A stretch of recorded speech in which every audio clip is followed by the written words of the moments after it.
네, 안녕하십니까. 저는 대한민국에서 미국으로 대한민국 상황을 미국에서 이래 바라보는 시각으로 또는 대한민국 일어난 일을 미국의 트럼프 대통령이든 미 행정부든 미국 교민들께 전하고 싶어 가지고 현재 한 열흘 됐습니다. 현재 미국에 왔고 현재는 여기 캘리포니아 오렌지 카운티인가요? 네, 여기 오렌지 와서 귀한 분을 만나가지고 오늘 전학 뉴스는 제가 혼자 늘 진행했는데 귀한 분 초청해가지고 함께 콜라보를 통해서 이분께서 바라보는 대한민국 상황이라든가 뭐 이런 정세에 대해서 한번 들어보고 싶은, 그래서 제가 미국 현재 온 이유 중에 하나가 바로 이겁니다. 한국에 있는 시청자분들께 미국에 계시는 전문가분들이나 미국에서 바라보는 시각, 어떤 대한민국을 바라보는 시각이 어떤지 그렇게 해서 취재하기 위해서 왔고요. 그리고 제가 한번 인사드리도록 하겠습니다. 마이클 심 교수님이죠. 저도 보니까 늘 백악관 앞에서 이렇게 혼자서 진행하는데 오늘 제가 출연하게 되었는데, 저는 한국에서 역사 강의하다가 지금 시국서는 대한민국의 비상계엄과 윤석열 대통령 탄핵되고 조기 대선으로 이재명 정권이 탄생해서 이 와중에 이런 상황을 보고 저는 현재 보수 우파 자유의 어떤 가치를 지키기 위해서 목소리 내고 있는 전한길입니다. 반갑습니다. 네. 교수님 소개 좀. 네, 안녕하세요. 저는 이렇게 전한길 강사님이 한국이 어려울 때 본인이 아무런 가식이나 이런 거 없이 순수한 열변을 토하셔가지고 많은 우리 한국 국민들이 어려운 시기에 또 희망을 갖고 이렇게 하시는 걸 보고 이분 참 훌륭한 분인데 한번 만나 뵙고 싶다 하는데 이렇게 스스로 그냥 오셨어요. 근데 그때부터 알았어요? 그럼요. 실제로요? 네, 그럼요. 알았죠. 감사합니다. 그래서 오늘 만나 뵙게 돼서 너무 반갑습니다. 그럼요, 전한길 뉴스 시청자분들께 심 교수님 소개 간단히 해주세요. 제가 알기로는 매사추세츠주 맞죠? 맞습니다. 그게 경제학부 교수인가요? 네. 그쪽 교수님 굉장히 엘리트 중에 엘리트고, 제가 마이클 심 방송이죠, 그죠? 네. 보니까 딱 듣는 순간 목소리에도 그렇고 전문가적인 포스도 느껴지고 엄청 신뢰가 갔습니다. 방송 딱 보는 순간 와, 그렇죠. 이거다 할 정도로 그랬거든요. 네. 그래서 인사 좀 해주십시오. 네, 안녕하세요, 여러분. 오늘 제가 가끔 마이클 심 TV 시간이 있을 때마다 이렇게 여러분들 찾아뵙고 하는데, 이 멀리 한국에서 전한길 선생님이 오셔가지고 같이 방송하게 돼서 너무 기쁩니다.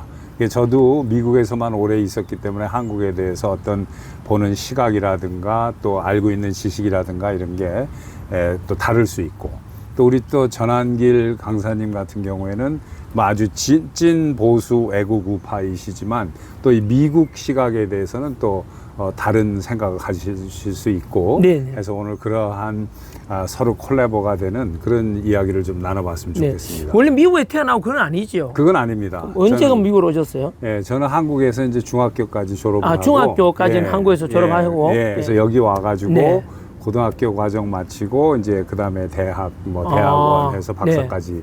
박사하고. 근데 대학 교수 되게 어렵잖아요. 매사추세츠 그쪽. 정확히 대학교 이름이 어떻게 되죠?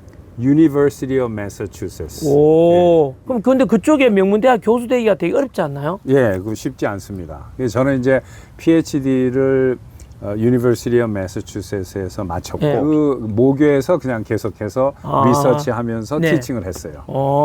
학교에는 한 10년 정도밖에 안 있었습니다. 원래 이제 무기와 관련된 미국의 이제 방위 산업체, 그러니까 미 국무부에서 예산을 받아서 그 국무부가 운영하는 예산을 가지고 외국 정부의 군사 무기 프로그램을 돕는 게 있어요. 그런 일을 쭉 했었어요. 그래서 이스라엘에 가가지고 제 뒤에서 폭탄이 터진 적도 있고, 자살 특공대들이 막 그때 2000년 초에 한참 그랬었으니까 그런 일을 2007년도까지 하다가 의료 기기 회사에 오래 있었어요. 그러다가 학교로 이제 온 거는 2014년도에 왔습니다. 그래서 작년까지 있다가 이제 은퇴를 한 거라고 봐야 되겠죠.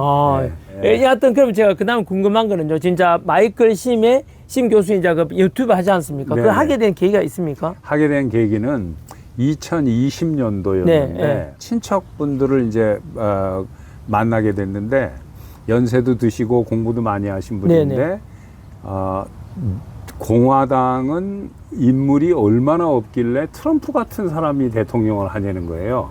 그래서 이야, 이분이 예. 제가 알기로는 한국에서 공부도 하실 만큼 했고 또 경험도 있고 교민사회에 큰 일도 많이 하시는 네. 그런 분인데도 그런 얘기를 해요. 그래서 대화를 조금 해보니까 예. 너무나도 미국 상황에 대해서 무지하거나 잘못 알고 있는 거예요. 근데 그 잘못 알고 있는 이유가 보니까 자식들을 미국에 와서 이제 낳아서 네네. 자식들이 여기서 크다 보니까 한국말은 서툴고 영어는 잘하는데 네네. 똑똑하고 하니까 좋은 학교들을 다 갔어요. 네네네. 최고의 명문이라는 학교들을 간 네네. 거예요, 애들이. 그러니까 나한테는 이제 조카뻘 되는 그렇죠, 애들인데. 그렇죠. 네. 근데 이제 1세들은 영어가 서투르니까 그렇죠. 자기 아이들이 공부를 잘하고 최고 명문대를 갔는데 네. 그게 좌파 학교인지 모르는 거예요. 모르죠. 네. 모르죠. 그리고 거기서 좌파 교육을 받아가지고 와서 이야기를 하니까 네네. 엄마 아버지는 우파인데 네. 이게 우파 교육을 받고 우파 사상을 가진 애가 얘기하는 줄 아는 거예요. 자기 자식이니까. 그래서 그게 아닙니다. 쟤네들 좌파 교육 받아가지고 근데 다른 사람이 이야기를 했으면 이제 잘 안 믿을 텐데 근데 제가 이제 친척인데 학교에서 티칭을 하고 있으니까 네네네. 미국 애들을 경제학을 가르치고 그렇죠, 있는 사람이 네. 얘기를 하니까 이분이 좀 믿는 거예요. 그래? 그럼 내가 미국에서 55년 이상 이렇게 살았는데 그럼 내가 여태까지 50몇 년 알고 있었던 게 다 잘못된 건가? 이런 생각이 네네, 드는 그렇죠. 거예요. 네. 그래서 이런 분들이 제가 이 정도로 미국에 오래 사셨고 교육 수준도 이 네. 정도 되는 분이 이 정도밖에 그럼에도 이해를 불구하고, 못한다면은 네. 이건 내가 가만히 있어서는 안 되겠다. 목소리 내야 되겠다. 네. 어차피 학교는 코로나 때문에 문 닫아서 네네네. 가지도 못하고 그래가지고 네네. 유튜브를 이건 뭐 누가 보겠나 해가지고 이제 하나 만들어서 올렸더니 3명도 보고 7명도 근데 지금 보고. 장난 아니던데요? 구독자도 뭐 8, 9만인가? 뭐 모르겠어요. 난 엄청나고 왜냐하면 한번 보면은요. 제가 한번 딱 보자마자 그 엄청 신뢰가 갔어요. 그래요? 예, 전문가 이분 진짜다. 그 진짜다 하나 있잖아요. 네. 이분은 진짜다. 해서 저도 신뢰하고 보면서 그냥 스펀지가 물을 빨아들이듯이 바로 이거다 하는 생각이 들었어요. 그래요? 예, 근데 미국에도 그렇게 좌파가 많아요? 미국은 교육계는 거의 좌파가 장악했다고 보면 되고요. 그래요? 네, 미국의 좌파가 장악하지 않은 곳은 네. 기업입니다. 기업은 좌파가 장악하지 못했어요. 왜냐하면 기업은 생활이고 현실이니까. 그렇죠. 네, 근데 이론과 이상을 논하는 교육은 좌파들 손아귀에 넘어가기가 딱 좋은 데예요.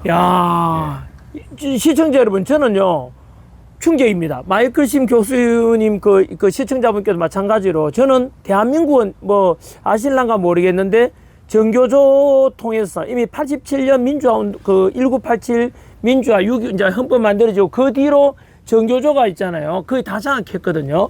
그래서 심지어 교육부 장관도 이제 정교조 출신이 이제 하고 이번에 고용노동부 장관도 그 민노총 출신이 이제 고용노동부 장관 되는 좌파 세상이 됐어요. 문화계도 완전 90% 장악되고 교육도 좌파 교육 거기다가 뭐 지금 이제 그나마 기업은 그나마 덜하죠. 기업 먹고 사는 문제니까. 그런데 그 외에 제가 얼마 전에 이제 자유 콘서트를 하나 이렇게 8.15 광복절 날 그때 연예인들 90%가 다 좌파래요. 깜짝 놀랐어요. 문화계 쪽에 있잖아요. 그래서 공연도 하기 힘들었는데 미국도 그중 왜 그렇게 됐어요? 미국은 이제 미국이 그렇게 된 이유는 일단 여러 가지 큰 틀에서 보면은 두 가지만 말씀드리면은 하나는 이제 그 옛날에 이태리의 안토니오 그람시라는 사람이 안토니오 있어요. 그람시. 네네네. 그 사람이 주장하는 건 뭐냐면은 공산주의 혁명을 이제 20세기 그 당시 1930년도였으니까 20세기 공산주의는 총칼로 하면 안 된다. 이거를 문화로 해가지고 말로 슬슬 먹어 들어가야 되는데 그 안토니오 그람시라는 사람이 언어학자예요. 맞습니다. 링귀스트인데 이 유럽의 빨갱이들이 1차 대전이 끝나고 나서 엄청나게 실망을 했어요. 우리 전한길 강사님 선생님께서는 역사를 공부하시고 역사를 가르치시는 분이니까 너무 잘 아시겠습니다만은 유럽 역사도 이 안토니오 그람시라는 사람이 그 1차 대전이 끝난 다음에 공산주의자들이 크게 실망을 하고 2차 대전은 아직 벌어지지 않았고 네네네. 2차 대전이 1939년도부터 이제 터졌는데 그 중간에 왜 1차 대전이 끝나고 실망을 했냐면은 네. 공산주의자들이 공산주의는 국경이 없다. 네, 전 세계 그렇죠. 노동자들이여 뭉쳐라. 네. 그렇게 되면 단결하라. 전쟁이 일어나면은 이 프롤레타리아 계급하고 부르주아 계급이 네. 딱 나뉘어가지고 네. 국적과 국경은 상관없이. 의미가 없이 네. 전 폴란드, 이태리, 프랑스의 네. 좌파들이 나서 부르주아들을 네, 를 다 타도하고. 쳐부시면서 이 프롤레타리아가 뭉칠 줄 알았거든. 네. 근데 그게 아니라 자기네 나라 쳐들어오니까 네. 다 자기네 나라 군대, 유고슬라비아 사람은 거기 군대 가고 이태리 사람은 이태리 군대 가가지고 지네 나라 국경 쳐들어오는 외국 놈들하고 싸우는 거야. 네네. 그러니까 공산주의가 실패한 거란 말이에요. 공산주의는 전 세계 노동자들이여 네, 단결하라 했는데, 그랬대요. 예. 그래서 국경이 넘어지면서 지배계급을 유럽에서 네. 몽땅 다 쓸어버릴 줄 네. 알았는데 애국심이 생기기 시작한 거예요. 예, 우리나라 네, 쳐들어온 네, 네. 놈들은 내가 못 참는다. 이념보다는 당장의 그렇지. 민족과 국가 이익을 우선히 그렇지. 생각하는. 그러니까 공산주의 네. 이념이 한낱 거짓 이념이라는 게 1차 대전 때 바뀌어진 거예요. 왜냐하면 이념대로 가면은 국적과 관계없이 전 세계의 프롤레타리아가 합쳐야지. 근데 안 합쳐졌거든. 그런데 공산주의자들은 이 자본주의자들이 잘못 틀린 거지 지들이 틀렸다고 생각을 절대 안 못 하는 하겠죠. 거예요. 네. 그러니까 이게 공산주의 이념은 맞다. 네. 맞는데 이게 왜 프롤레타리아가 못 합쳤느냐? 네. 우리가 기술적으로 좀 발전해야 되겠다. 네. 해가지고 나온 게 뭐냐면은 사람들이 옛날같이 몸을 움직이는 시대는 끝났고 19세기처럼 이제 머리를 움직이는 시계가 왔는데 우리가 그걸 모르고 공산주의 혁명해가지고 깨졌다. 그러니까 앞으로 21세기 공산혁명은 이 문화로 해야 된다. 그래가지고 무솔리니가 깜빵에다가 가둬놨는데 무솔리니가 깜빵에다 잡아놨지 않습니까? 이놈을 안토니오 그람시를. 그 깜빵에서 10년 동안 계속 일기를 쓴 거예요. 이제 죽게 되니까 끌어내놨는데 나와가지고 이 후배들이 이 일기 쓴 걸 합친 게 책으로 만들어진 게 아시겠지만 컬처럴 헤게모니, 문화 헤게모니. 요게 이제 뭐냐면은 교회 또 동네 라이언스 클럽, 학교, 시민사회 쪽으로 이런 쪽에 싹 파고 들어가지고 이 사람이 언어학자니까 말을 이렇게 하는 거예요. 쉽게 얘기해서 야, 식모가 뭐냐? 식모가. 내가 우리 어렸을 때 식모라고 그랬거든. 우리 어렸을 때는 난 60년대 초에 태어났기 때문에 한국에 식모가 많았어요. 그때는 식모라고 불렀죠. 근데 파출부라 부르는 그 뒤로 그죠? 그러다가 파출부 하다가 뭐 또 가정부라고 그러다가 가사도우미라고 그러다가 내가 이제 한국 가가지고 얼마 전에 한 10여 년 전에 보니까 도우미 그래요. 나 도우미라는 말을 처음 들어봤거든요. 그렇죠. 그게 뭐냐면 이게 좌파들이 맞습니다. 다 언어로 가지고 입에다가 족쇄를 딱 쳐버리는 거예요. 저렇게 말하면 식모라고 말하면 좀 무식한 사람, 꼰대.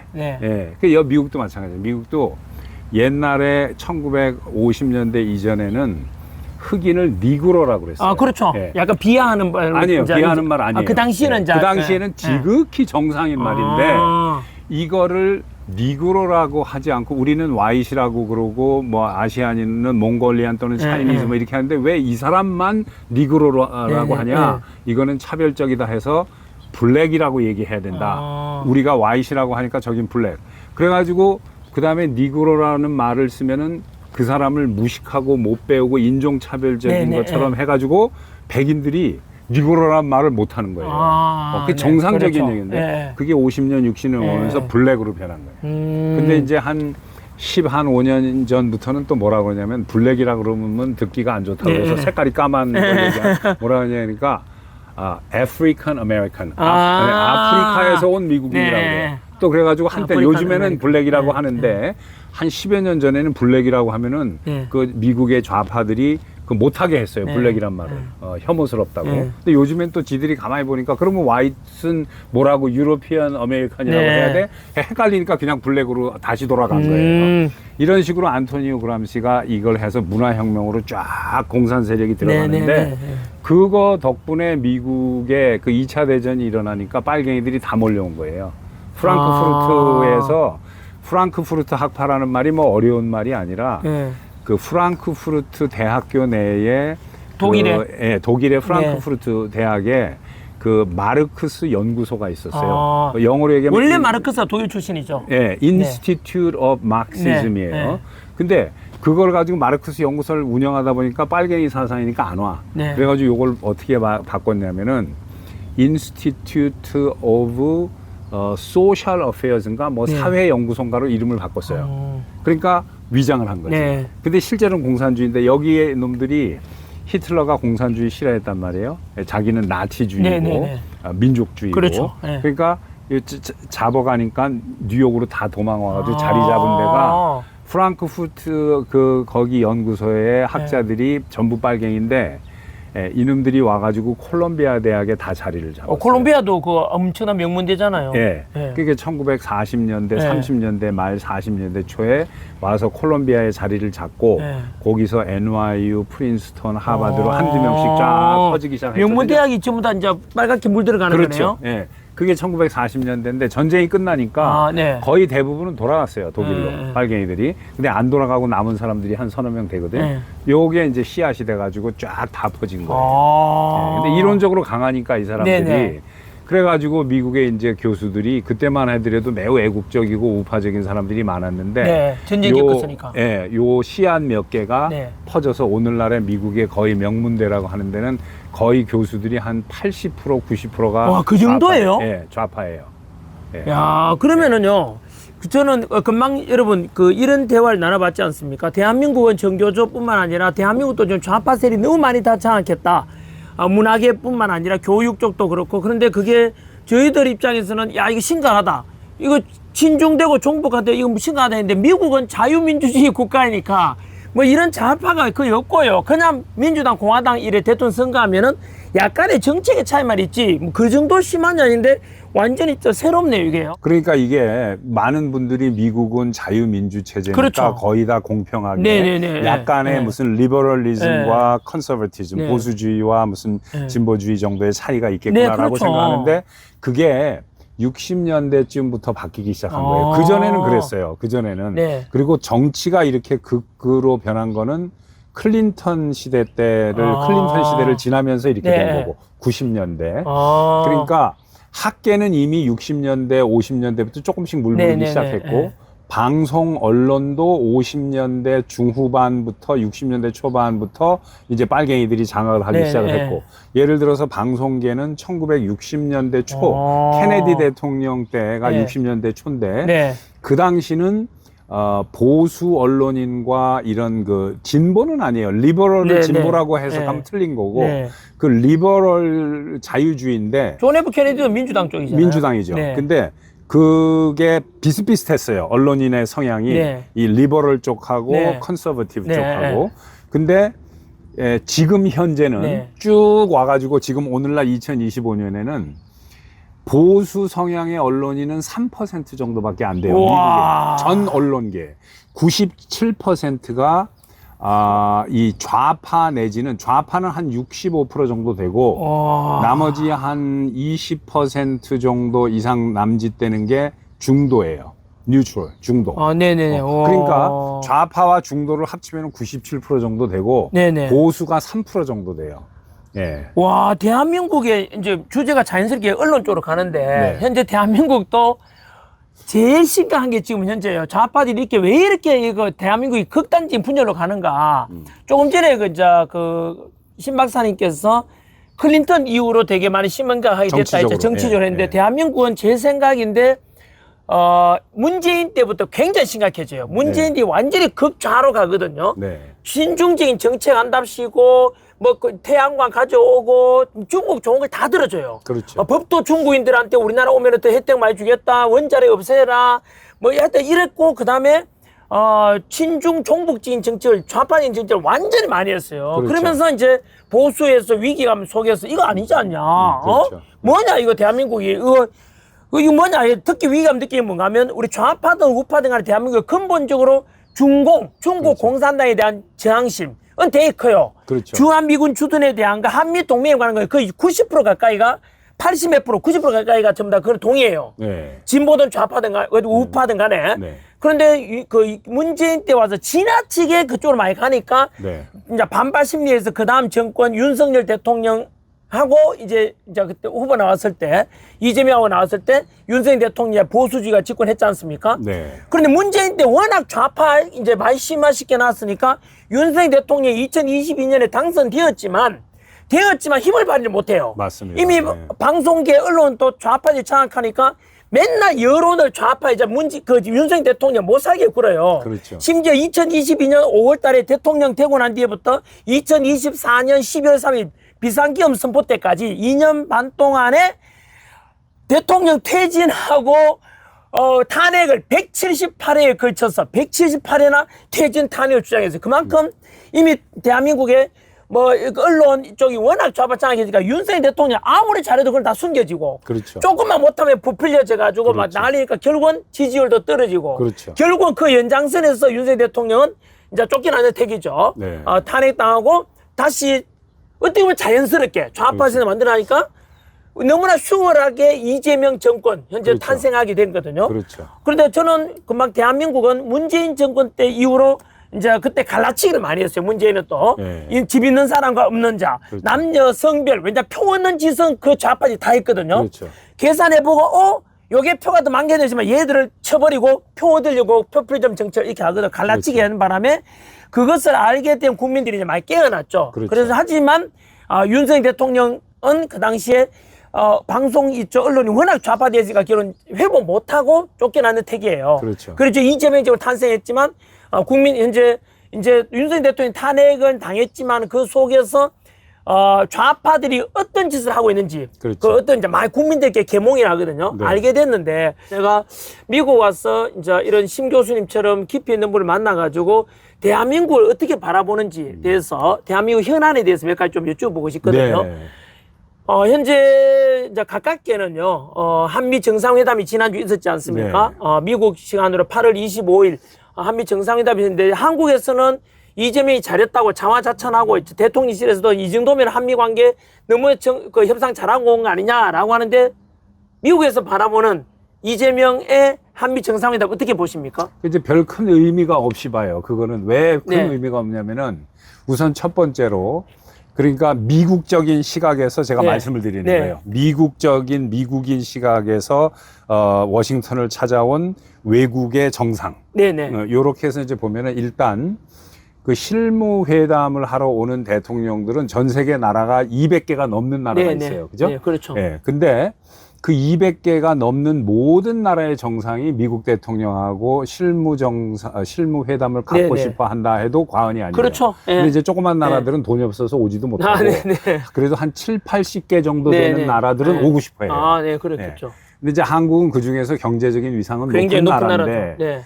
네. 이 한국의 소위 그 이재명이 왔을 때 그래도 일국의 세계 경제 한 10위권 정도 네네. 되는 네. 나라의 정상인데 그게 다 우방이고. 예, 우방이고. 네. 그런데 공항에 앤드루스 공군기지 공항에 아무도 안 나가고 딱 한 명 하급 직원이 선글라스 하나 딱 끼고 네네. 나간 여성이 있어요. 완전 대통령 무시하는 거네요. 예. 그래서 뭐 무시라기보다도 네. 별로 비중을 안 둔 거죠. 네네네. 예. 네. 별로 중요하지 않다. 네네. 예. 근데 이제 와서 네. 그 가장 하이라이트는 옆에 앉아서 이야기를 하는데 네. 한 48분에서 50분 정도 네, 얘기를 네, 했어요. 네, 그렇죠. 예, 카메라가 돌아가는 네, 네, 상황에서. 근데 실제적으로 한국과 관련된 시간을 제가 한번 대강 재보니까 처음에 한 10분 정도 네, 네, 그 네. 일방적으로 네. 통역하고 연습을 하고 온 것 같아요. 네네. 그 이재명이 데려온 네, 통역. 그 인사치레. 예, 뭐, 그죠? 한 10여 명은 네. 이렇게 하면은 네. 또 뭐 통역이 하고 하면 네. 그거 이제 짜고 네. 온 거고 네. 그 중에서 뭐 김정은이한테 뭐 골프장도 지어가지고 그렇죠. 나도 가서 뭐 김정은이가 기다리고 있다고 이렇게 네. 못한 거 하니까 기다리고 있다고 통역한테 이렇게 보면서 네. 통역이 그 말을 놓친 것 같아요. 맞아요. 그래서 이게 짜고서 왔구나 그랬는데 그거 끝나고는 나머지 한 40여 분은 뭐 이스라엘 관계, 네. 그 네타냐후 맞습니다. 수상과 예, 어떻게 예. 또 우크라이나 전쟁, 예. 순미국의 다른 정치 그렇죠, 현안이에요. 그렇죠. 아, 그랬습니다. 예. 그 혼자 중간에 트럼프 대통령 그 일방적으로 혼자 이야기했죠. 원맨 쇼예요. 예, 그죠. 예. 근데 네. 한국하고 전혀 관련 없는 다른 네, 문제인데 맞습니다. 그 와중에 한국과 관련 있는 이야기들이 한국 출신 기자들에 의해서 한두 명 네, 네, 나왔어요. 네, 여기자들. 네. 그리고 이쪽에서 남자 기자는 얼굴이 안 보였는데 나왔고 통틀어서 한마디로 이야기하면은 가장 히트는 그거예요. 그 오산 공군 기지를 나오는데 트럼프 대통령이 딱 말을 막으면서 deranged Jack Smith 이렇게 얘기한 게 있어요. 예. 위험한 정신 나간 예. 잭 스미스 예. 뭐 이런. 예. 드레인지는 그냥 미쳤다는 게 아니고 네. 완전히 그 부정적인 의미의 그러니까 나쁜 짓을 해도 예. 그냥 나쁜 짓을 하는 게 아니라 뭐에 빠지면 막 미친 듯이 하잖아요. 네네네네네. 예를 들어서 긍정적인 crazy라는 말은 긍정적인 네, 의미도 그렇죠. 있어요. 미친. 예, 네. 예를 들어서 I'm crazy 네. about music. 난 음악을 네. 너무 미치도록 좋아한다 네. 하지만 deranged는 크레이지 러브도 있잖아요. 예. 열정적으로 사랑하는, 그렇지. 미치도록 사랑하는 크레이지 러브. 맞아요, 예. 맞아요. 근데 deranged는 그런 의미가 전혀 없고 온리 부정적인 의미만 있는 미친 거를 그래요? deranged라고 네. 해요. 그러니까 트럼프 대통령이 딱 통역 말을 바꾸면서 네. deranged Jack Smith 그저 한국의 그 누구예요? 특검 그 조은석. 예. 예. 그 여기서 저 잭 스미스 같이 완전히 미친 예. 또라이 같은 애 하나 거기서 수입해 갖는 모양이구나라고 그 잭 얘기한 거예요. 스미스가 그 트럼프가 과거에 그럼 트럼프를 기소했던 특검 그 그렇죠. 이름이죠. 마랄라고의 그 네. 저 플로리다. 국가 네. 국가 기밀 네. 서류를 허가 없이 가지고 나갔다라고 말도 안 되는 네. 누명을 씌워 가지고 이제 그걸 한 건데 네. 그게 이제 많은 분들이 모르시는데 미국의 대통령은 네. 국가 기밀 문서를 불법적으로 가지고 나갈 수가 없어요. 네. 불가능해요. 왜냐하면 국가 기밀 해제권을 대통령이 가지고 있거든요. 그냥 말로도 야 이거 해제해, 이거 기밀 문서 이거 해제해 하면은 밑에서 그냥 해제하면 그게 기밀 문서가 안 되는 거예요. 그다음부터. 그런데 그걸 기밀 문서를 허가 없이 가지고 허가를 누구한테 받아요? 본인이 허가하는 건데. 예, 그런데 그걸 어거지로 그냥 프레임을 씌워가지고 기소를 해버린 거예요. 해버렸죠. 예, 예. 예, 그때 이제 이 특검으로 임명돼가지고 잭 스미스? 한 특검이 잭 스미스인데 뭐 본인이 이제 결국은 사표 내고 뭐 네. 나가버렸죠. 예, 잘리기 전에 나가는 네. 게 좋으니까. 그래서 그 이야기를 한 거예요. 그러니까 완전히 말도 안 되는 네. 미친 이유 되지도 않는 걸 가지고 네. 특검을 한 거 아니냐. 네. 지금 한국의 좋은 소리도 네, 그렇죠. 그 얘기를 빗대서 한 거거든요. 근데 그걸 모르고 또 웃으면서 이러니까 말귀를 못 알아듣는 것 같아요. 무슨 말인지. 이 점이. 그리고 내가 통역을 하나 봤더니 통역을 안 해요. 아. 근데 그 통역이 말을 못 알아들어서 안 한 건지 알면은 내용을 알고도 그렇죠. 안 한 건지는 모르겠어요. 포장할 가능성이 큰데요. 네, 근데 제가 보기에는 알아듣지도 못했을 것 같아요. 네. 왜냐면은 잭 스미스가 누군지도 모르니까. 잭 스미스가 누군지를 모르니까 내가 보기에는 그러니까 트럼프 대통령은 딱 세 단어를 얘기했어요. 네. deranged. 그다음에 first name이 잭이고 last name이 스미스거든. 네. 그게 무슨 뜻인지 모르는 거지. 통역이. 예. 이미 트럼프 대통령 다 알고 있었고. 그렇죠. 그죠? 네. 오산 공기지에 대해서 내란 특검팀에서 미국 허락도 없이 거기 가서 압수수색 했는 것에 대해서 이거 이럴 수 있냐? 뭐 이거 아닙니까? 그죠? 근데 그것도 네. 제가 그거 좀 알아봤어요. 네. 그 보니까 오산 공군기지도 제가 보니까 가짜 뉴스를 퍼뜨리는 것 같은데 네. 오산 공군기지 미군기지 내에 있는 한국군 오퍼레이셔널 커맨드를 네. 압수수색한 거는 맞는 것 네, 같아요. 네. 그거는. 네. 근데 그게 소파 협정에 의해서 미국과 한국 간의 주둔군 지휘 협정에 그렇죠. 의해서 네. 한국이 일방적으로 미국의 허가 없이 거기 들어가기가 불가능하거든요. 네네. 만약에 일방적으로 들어갔다면 네. 그거는 편법으로 잠입하는 수밖에 없는 거예요. 잠입. 예, 편법으로. 네, 그럼 미국 주권 침해죠. 예. 관할권 자체가 미국에 가 있잖아요. 그렇죠. 공군기지 자체가. 그러니까 제가 봤을 때는 이건 제 추측이에요. 네네. 아직 증거는 없는데 미군 장교 출신의 그 우리 한인 아는 분이 있어서 네, 네. 제가 막 그 이런 얘기를 했더니 저한테 연락이 왔어요. 네. 그래서 보니까 자기가 알아보니까 네. 이건 맞는지 틀리는지는 몰라요. 제가 약간 신빙성은 있다라고 네. 보는데 한국 특검 측에서 미국 측에다가 이야기를 했고 네. 그 사람 주장으로는 네. 미군 측에서 사전 허가를 득했고 네. 그 다음에 들어간 거다. 네. 근데 한국 언론에는 그렇지 않고 네. 한국군 그 준장인가 뭐 중장인가가 거기 사령관인데 네. 거기에다만 통보했고 그 사람이 내리고 나와서 네. 에스코트를 해서 들어갔다라고 네, 네. 보도가 됐다고 그래요. 네. 어떤 게 진실인지는 모르겠는데 제 추측으로는 그 미군 측에다가 사전 허가를 득하고 네. 그걸 비밀리에 하는 거예요. 왜냐하면 가짜 뉴스를 만들어야 되니까 네네. 우리 이 더불어민주당의 특검은 미군 기지도 조사할 수 있다. 미군도 치외 법권이 네네네. 아니다. 우리의 국익과 관련된다면은 우리가 거기도 조사할 수 있다라고 가짜 뉴스를 만들기 위해서 일부러 미군 측에다가 사전에 통보한 거를 가리지 않았나. 물론 사전에 통보를 했는지 안 했는지는 그냥 제가 아는 개인적으로 한 소스한테만 받은 거예요. 그래서 그걸 내가 재확인할 필요는 있는데 현재까지 제가 그것 때문에 엄청나게 많이 알아봤어요. 시간도 많이 소비하고. 전문가지. 그래서 한 번 가지고는 그게 리컨펌이 안 되니까 그냥 제가 설로만 설명을 드리는데 그쪽으로 신빙성이 많이 가요. 미군 측에 미리 통보했고 허가 받았고 적당히 우리가 여기 한국 여기 들어가서 얘네들만 조사해야 된다. 그러니까 미국 측에서는 그래 뭐 해라 이러고 해서 들어가서 했을 가능성이 많지 않느냐. 그런데 그 이후로 그 말은 싹 빼고 우리가 오산 공군기지 조사했다. 그렇게 보도가 나온 게 많고 또 일부 유튜버 중에서는 어디 있는 사람들인지는 모르겠는데 미군 기지도 수색했다. 뭐 이런 식으로 또 하는 그런 사람들도 있는 것 같고 근데 그거는 제가 보기에는 성립이 안 되는 게 허가를 받고 들어갔을 가능성이 많고 근데 그걸 비밀리에 붙이는 거고 아니면 잠입한 거예요. 그러니까 한국군 그 작전사령부 내에 있는 그 일정 계급 이상의 장교는 나가서 다른 사람을 에스코트해서 들어올 수 있거든요. 그렇죠. 그러니까 거기에다만 통보하고 들어가서 만약에 조사를 했다면 이거는 소파 협정 위반인 거죠. 만약에 그렇다면. 근데 어느 쪽이 맞는지는 모르겠어요. 트럼프 대통령이 적어도 정상회담에서 그 정도 멘트를 할 거면 소스가 없이 하지는 않았을 거고 트럼프 대통령은 나름대로 밑에 한국에 있는 많은 그 정보를 받았을 거 아니에요. 그렇죠. 그죠? 당연하죠. 정보를 받고 그런 말 할 거 아닙니까? 그죠? 한 가지 재밌는 거는 국무장관 루비오 장관도 그렇고 대통령 트럼프 대통령도 그렇고 국방장관 필 헥세스도 그렇고 주한 미군 사령관도 그렇고 어느 그 관련된 부서장들이 소파 협정을 위반했다. 또는 그 미국 측의 due process, 올바른 프로세스를 거치지 않고 했다라는 말이 나온 건 없어요. 미국 측에서는. 아무튼 뭐 현재 제가 여쭤봤던 것이 당장 지난주 일주일 전에 있었던 8월 25일 한미 정상회담에 대해서 한국에서는 자화자찬 그 덕분에 잘했다는 것 때문에 여론몰이 하는 바람에 이재명이 지지율 좀 올라갔다 이렇게 이야기하거든요. 실제로. 완전히 그 여론조사 기한에 따라 좀 차이는 있는데 53%, 어떤 데는 65%까지 가는 여론조사가 있습니다. 그게 한미 정상회담 덕분이다 하는데 첫 번째가 아까 말씀드렸던 그렇지 않다.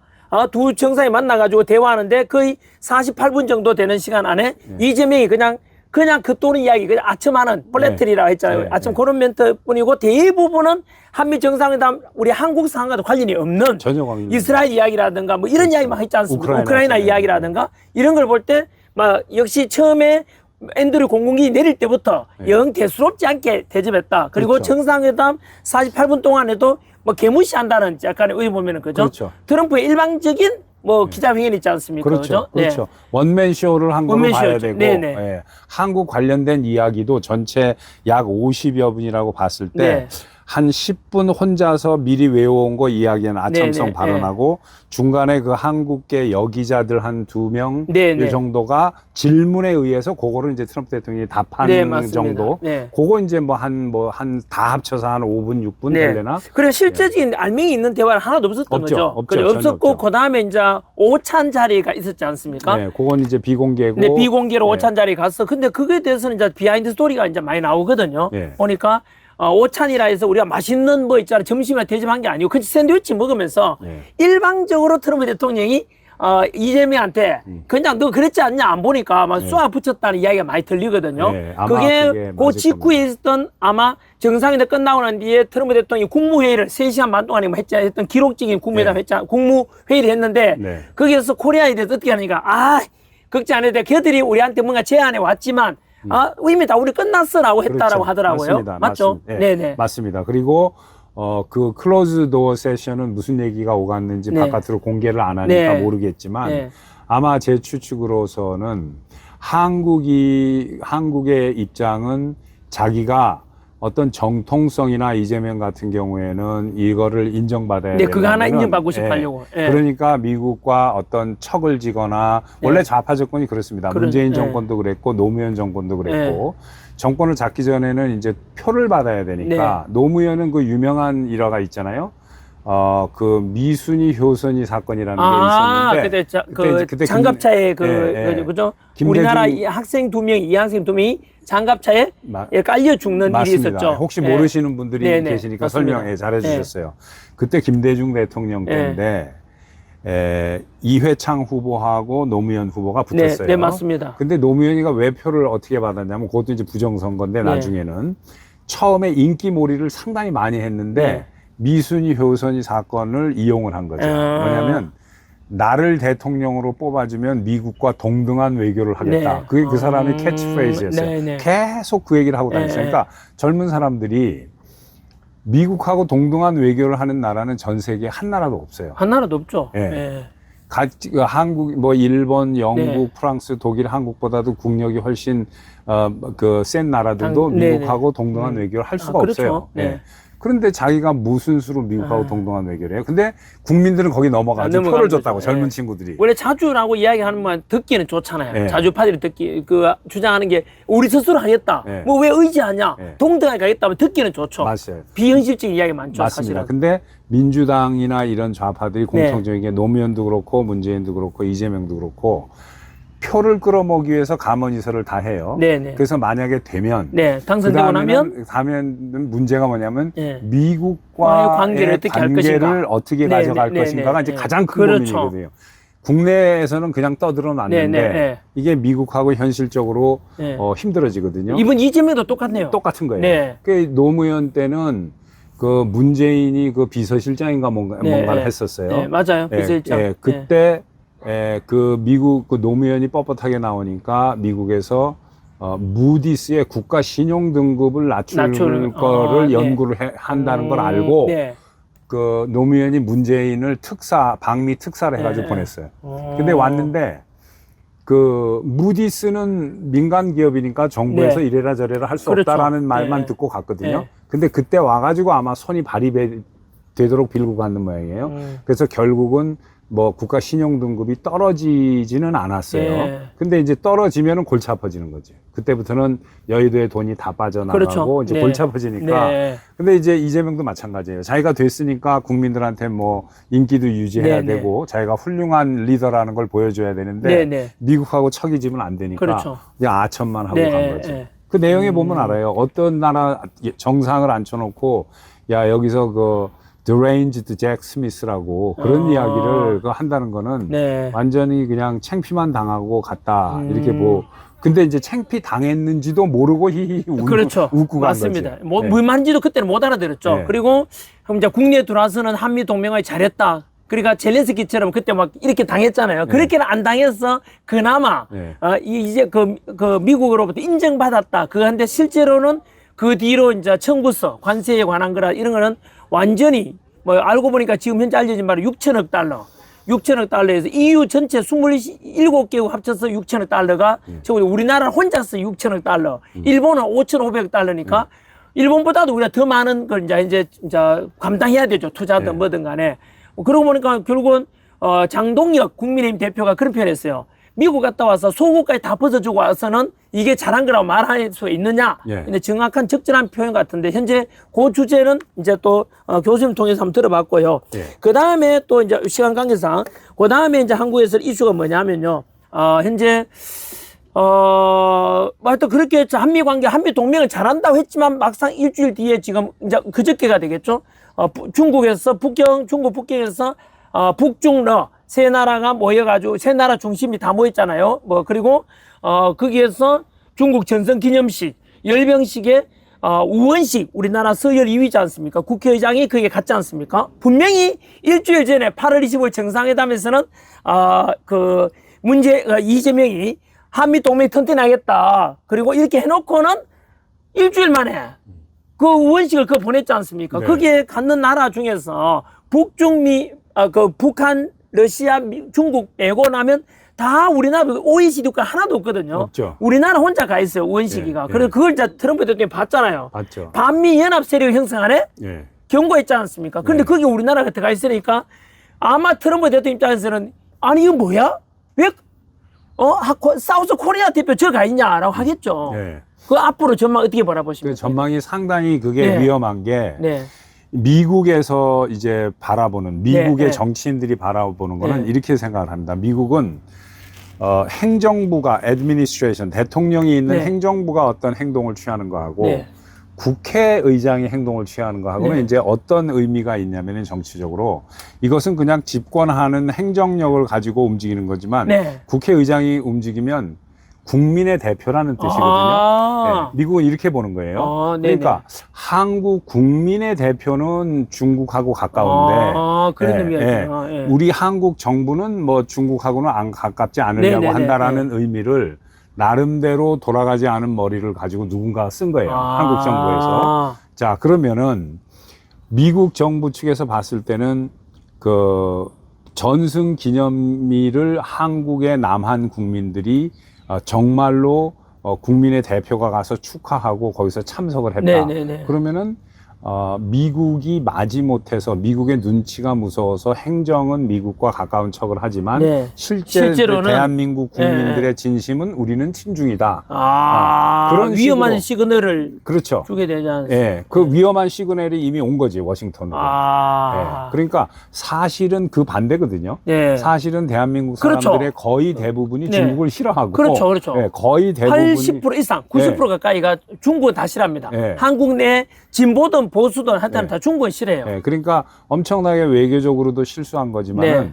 국내 정치적으로도 실수를 한 거예요. 아. 이재명 정권이. 왜냐하면 국민의 대표가 아닌데요. 네. 국민의 마음이 무슨 다수가 그 중국을 좋아해요. 싫어하는데. 맞습니다. 그래서 그 우원식이 간 것도 안 보낼 수는 없고 네. 아무도 안 가면은 네. 이제 중국하고 문제가 생긴다니까 나름대로 뭐 꾀를 내 가지고 그 이 국회의장을 보냈는데 그게 양쪽으로도 미국에도 잘못 보이고 중국에도 잘못 보이고 대한민국 국민한테도 잘못 보이는 네네. 거예요. 왜냐하면 자기가 소신껏 틀리든 옳든 소신껏 딱 하면 되는데 이재명 정권 같은 경우에는 여기 가선 이 말하고 저희 가선 저 말하고 그렇죠. 국민한테는 네, 저 맞습니다. 말을 또 해야 저 말, 되니까 네. 그 와중에서 할 수 없이 이제 고육지책으로 네. 나온 게 내가 직접 가면 안 되니까 국회의장 보내자 해가지고 간 건데 그게 외교적으로 실수죠. 네. 앞으로도 한미 동맹이 걱정됩니다. 그리고 미국이 어떻게 또 더 강력하게 더 많은 청구서를 내밀 수도 있지 않습니까? 현재 관세 협상에 관한 것보다 더 많은, 그죠? 그렇죠. 저는 뭐 개인적으로 감당할 수 없는 청구서를 제시해서 결국은 친중 좌파 정권 이재명을 무너뜨리려고 하는 의도도 있는 거 아닌가. 그런 의도도 있고 네. 두 가지로 봅니다. 그 지금 말씀하시는 네. 것도 맞고 네. 또 하나 이거는 다른 측면으로 네. 보면은 이렇게 할 수가 있어요. 우리가 이제 그 투자를 할 때 스탁 마켓을 잘 알고 이렇게 퓨처스라고 그래가지고 네. 앞으로 이런 그 움직이는 걸 잘 알면은 배팅을 하잖아요. 그렇죠. 근데 스탁 마켓도 잘 모르고 네. 지식도 없는데 네. 여윳돈은 조금 있다. 네. 그러면 대부분 뭘 하냐면 안전하게 정기 예금이나 정기 적금을 그렇죠. 들어놓거든요. 네네, 그렇죠. 그러면은 최소한 원금이 보장이 되고 네. 하는데 미국 측에서는 이렇게 볼 수도 있어요. 저걸 가만히 내버려두면 저 돈이 중국이나 북한으로 갈 가능성이 많거든요. 그렇죠. 네네. 그러니까 일단 확 해가지고 네. 일로 오면 네. 어떻게 보면은 본인은 아닐지 모르지만 바보짓 해가지고 엄청나게 이쪽으로 한국 국민이 어려워질 수는 있지만 네. 미국에 투자하는 것만큼 안전한 건 없으니까 아마 미국 측에서는 한국 국민을 위한다기보다도 네. 저 한국이란 나라가 전 세계에서 경제 사이즈가 한 9위, 8위 정도 그렇죠. 이 정도 되고 네. 1인당 GDP는 뭐 한 3, 4위쯤 되고 그런 그 큰 덩어리의 돈이 굴르는 나라인데 네. 저걸 내버려두면 저쪽으로 갈 거 아니에요. 네, 그렇죠. 그러니까 미국에서 일도 가지고 와가지고 그 한국을 실제적인 지키겠다. 힘을, 예. 실제적으로 네. 두 가지죠. 네. 정치 잘못하는 사람들은 강제성을 띄워서 이쪽으로 강제 투자하게 그렇죠. 하고 네. 이쪽에서 돌아다니는 돈이 절로 못 넘어가게. 설득이 있는데요. 그렇죠. 어차피 네네. 그 돈은 미국하고의 서방과의 교역에서 그렇죠. 번 돈인데 네네, 그걸 맞습니다. 내비려두면 절로 갈 네. 거 아니에요. 그러니까 강제로 이제 끌어당겨 놓는. 네네. 두 가지 다 측면 다 가능성이 있는데요. 그렇죠. 그죠? 네, 네. 네. 그 다음에는요, 한국에서는 지금 저 상황이 아마 우리 그 마이클 심 이 TV를 바라보시는 시청자분께서는 뭐 상당히 많이 아시겠지만 한국에서는 지금 여전히 제가 미국 온 이유도 지금 현재 9월 13일 날 트루스 포럼 워싱턴에서 있고요. 그 다음 주가 미주 한인 포럼에서 또 워싱턴이 있거든요. 네. 그것 때문에 제가 와서 그 외에도 저는 이제 미국에서 아까 말씀드린 대로 한국의 인권 사항, 윤석열 대통령 인권 사항에 대해서도 알리고 미국에 대해서 좀 도움을 요청하는 현재 그 외에도 지금 미국이 좀 나서줘야 되는 거 아닌가? 네. 현재 이재명이 자꾸 국무총리도 친중, 그리고 정청래 민주당 대표도 친중, 반미주의자 아닙니까? 이런 속에서 현재 저는 우리 미국 우방인데 미국이 우리 그 공산화되고 친중화되는 걸 좀 막아줘야 되는 거 아닌가 이런 저는 뭐 주장하거든요. 네. 그리고 그 연장선에서 뭘 말씀드리고 싶었냐면은 여전히 지금 내란 이런 분위기가 강하지 않습니까? 12.3 비상계엄은 내란이고 내란 때문에 이제 윤석열 대통령 탄핵됐다라고 하고 또 그 연장선에서 원하지 않은 조기 대선이 이루어졌고 결국은 비상계엄이 내란이라는 이런 프레임을 씌워서 이재명 정권이 탄생한 거거든요. 네. 그러면은 그 신 박사님께서 바라볼 때 얼마 전에 워싱턴에서도 마찬가지로 주 방위군 800명 투입해서 비상사태 선포했지 네, 않습니까? 트럼프 대통령이. 네. 그것도 비상사태인데. 네. 그럼 윤석열 대통령의 비상사태, 내란. 네. 그럼 트럼프도 내란이잖아요. 네. 그럼 그렇다면 미국에서 심 교수님이 바라보시는 한국의 비상계엄 선포가 내란이라고 보시는지에 대해서 한번. 예. 전혀 아니죠. 지금, 전혀 아닙니까? 전혀 아닌 게 왜 네. 그러냐면 제가 이제 경제학을 가르치는데 학생들이 경제학을 엄청나게 싫어해요. 예. 근데 그 왜 싫어하냐 보면 어떤 학생들은 DF가 나오는 게 많아요. 네, 네. 예. 그게 성적이 D나 예, F, 예. A 아니고 DF, 최악의 점수. 왜 그러냐면은 그 경제학이라는 게 무슨 숫자나 스탁마켓을 생각하는데 그게 네. 아니라 사회적으로 생기는 네. 현상을 주로 이제 그 숫자적으로 표현하는 건데 경제학을 어려워하는 이유가 가장 큰 이유 하나만 얘기하면은 단어의 정의를 잘 몰라서 그래요.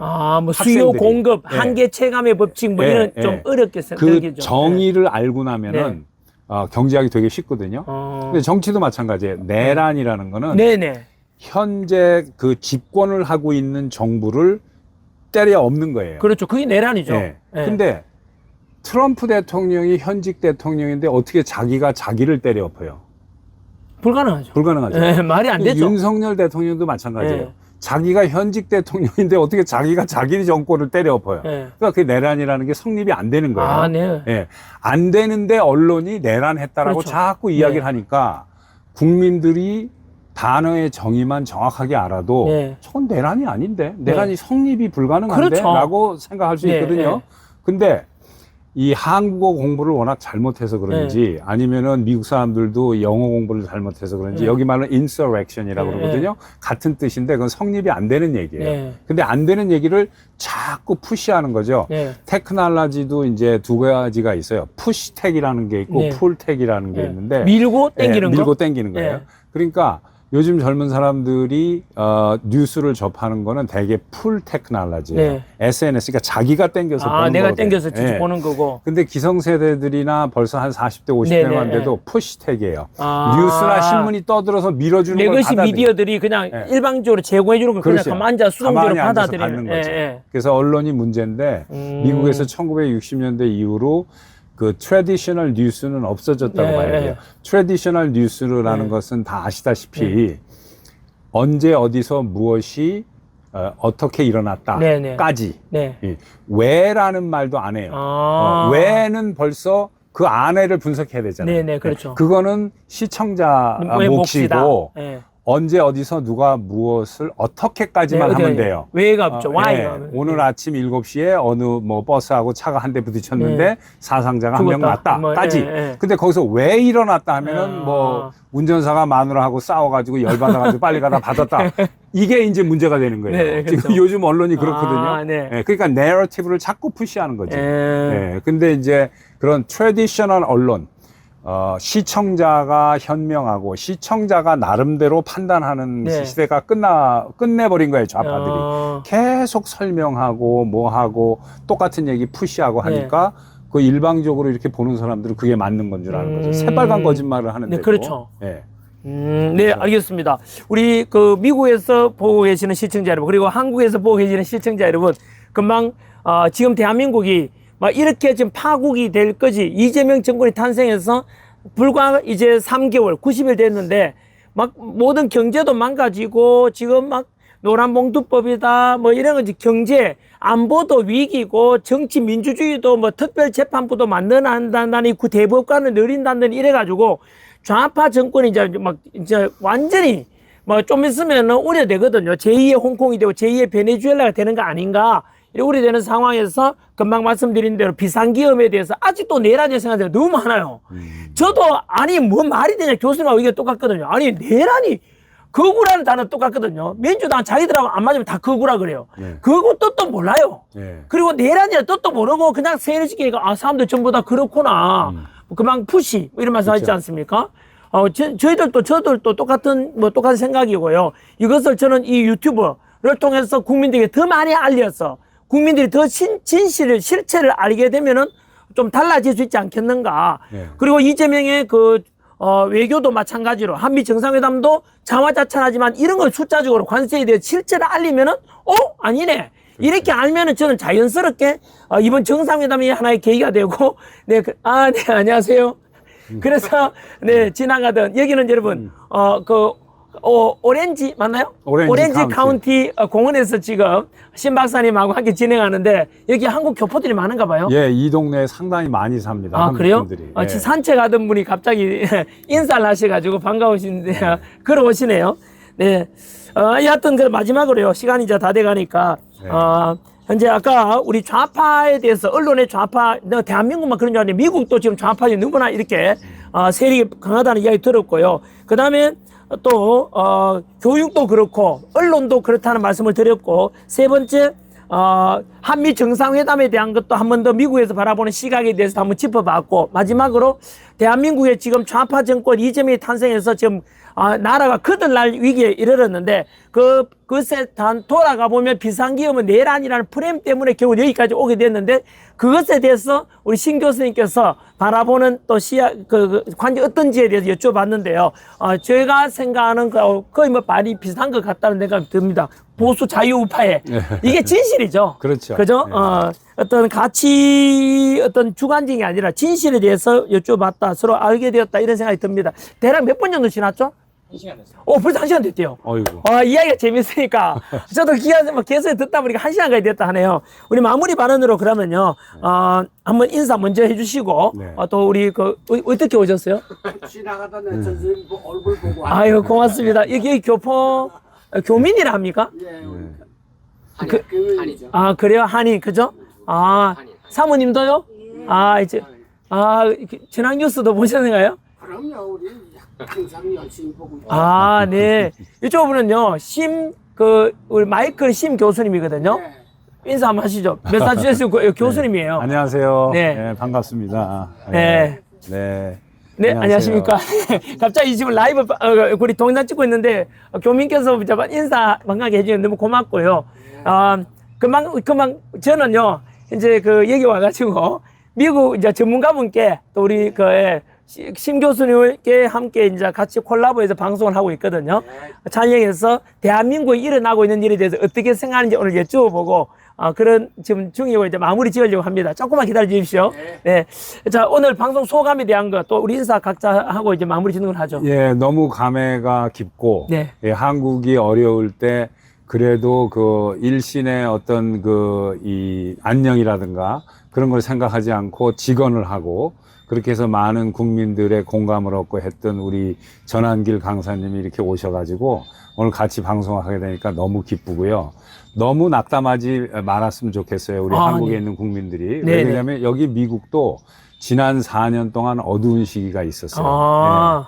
네. 민주당 정권이 들어서 가지고 이 캘리포니아는 60% 정도가 민주당을 지지하는 주예요. 근데 그럼에도 불구하고 이 올바른 이 바른 이야기 또 바른 정신, 바른 정책 이게 결국은 승리를 해서 지금 그 바이든 정권 때 무너졌던 그런 미국의 위상이라든가 이렇게 다시 살아나고 있고, 네네. 예, 그리고 이제 부정선거도 마찬가지로 여기 캘리포니아가 미국의 부정선거가 가장 많이 이루어지는데요. 아, 그렇군요. 예, 왜 그러냐면은 여기는 미국이 50개 주 중에서 딱 한 주, 캘리포니아 주만 그 ballot harvesting이라는 게 있어요. ballot harvesting이라는 거는 노골적으로 표를 사기치겠다는 거예요. 그게 뭐냐면 남이 한 투표 용지를 네네. 대신 받아다가 갖다 주는 거예요. 아, 충격적인데요. 예, 그거를 여기 말로 ballot harvesting이라고 하는데 미국 50개 주 중에 딱 한 주 캘리포니아 주만 그게 합법이에요.